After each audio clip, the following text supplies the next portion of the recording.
Nah, jadi ini adalah jurnal utama yang saya gunakan, itu dari International Journal of Molecular Science, di mana judulnya itu Adrenergic Agonist Bind to Adrenergic Receptor, like region of the mu opioid receptor, di mana di sini dia itu mengikat antara morfin dengan methylene and capalin binding.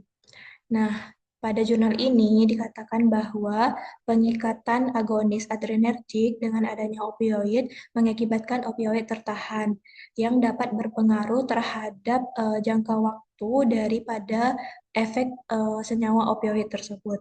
Nah, permasalahannya bagaimana pengaruh keberadaan dari senyawa adrenergik terhadap durasi aksi dari opioid tersebut pada reseptornya. Nah, di jurnal ini juga terdapat jawabannya, di mana kalau misalnya tanpa adanya senyawa adrenergik, maka opioid tersebut akan menempel pada bagian luar reseptor. Lalu opioid tersebut akan masuk ke dalam reseptor dan berikatan kuat. Nah, setelah itu reseptor ikatan tersebut mengakibatkan reseptor untuk mengaktifkan protein G. Nah, aktivasi tersebut memicu munculnya sinyal di dalam sel sehingga memberikan efek dari analgesik opioid tersebut. Tapi kalau misalnya tanpa amina ini, opioid tersebut akan cepat ditarik keluar kembali, di mana pada fase ini disebut juga sebagai fase difosforilasi yang ditandai dengan huruf P ini.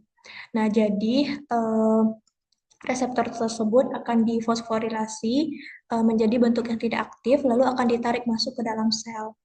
Nah, sedangkan kalau misalnya terdapat terdapat senyawa adrenergik seperti amina pada contoh ini, nah pada contoh ini tuh amina ini atau senyawa adrenergik ini berfungsi sebagai pengunci, di mana opioid itu akan masuk lalu menempel pada reseptor opioid dan akan masuk ke lebih dalam pada reseptor tersebut, di mana aminanya itu berada di luar sebagai pengunci atau penutup dari reseptor opioid tersebut, sehingga si opioid ini tidak mudah untuk keluar.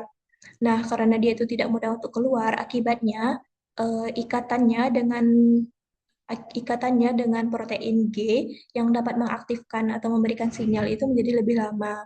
Selain itu, eh, karena opioid itu tidak cepat lepas, sehingga sinyalnya itu terus berjalan dan reseptornya itu tidak cepat dimatikan. Dan fosforilasi dan internalisasinya itu juga menjadi lebih lambat. Nah, di sini juga terdapat penjelasan dari hal tersebut.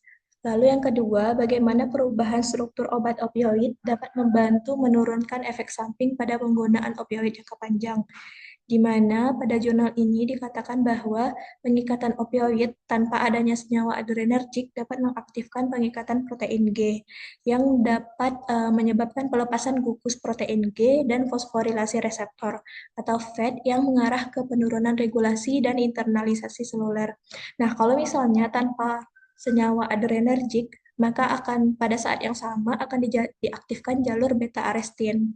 Nah, pengaktifan jalur beta arestin ini itu bertanggung jawab atas banyak gejala seperti pernafasan dan sembelit yang terkait dengan dosis opioid yang tinggi atau kronis. Nah, untuk modifikasi dari obat opioid tersebut itu terdapat pada jurnal lain itu dari Pharmaceutical yang berjudul senyawa biotopik terikat opioid adrenergic yang bias dapat meningkatkan spesifisitas, menurunkan dosis, dan meningkatkan fungsi agonis atau antagonis dengan mengurangi risiko toleransi dan kecanduan.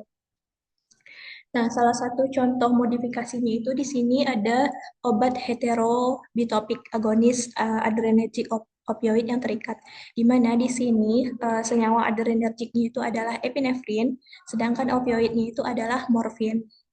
Nah, di mana kedua senyawa adrenergik dan opioid ini diikat oleh pengikat yaitu polietilen. Nah, pengikatan morfin ke gugus fenol, morfin ini akan diikat ke gugus fenol, nah akan menonaktifkan morfin pada situs ortosterik, sehingga dapat memblokir reseptor tanpa mengaktifkannya. Nah, obat ini bisa berguna untuk meningkatkan pengobatan asma dengan meningkatkan pengikatan spesifik dan aktivasi reseptor beta adrenergik di jaringan trakea tanpa menimbulkan efek analgesik atau efek opioid lainnya. Nah, selain itu, alternatif lain antagonis seperti naloxone atau naltrexone itu juga dapat diikat ke agonis adrenergik.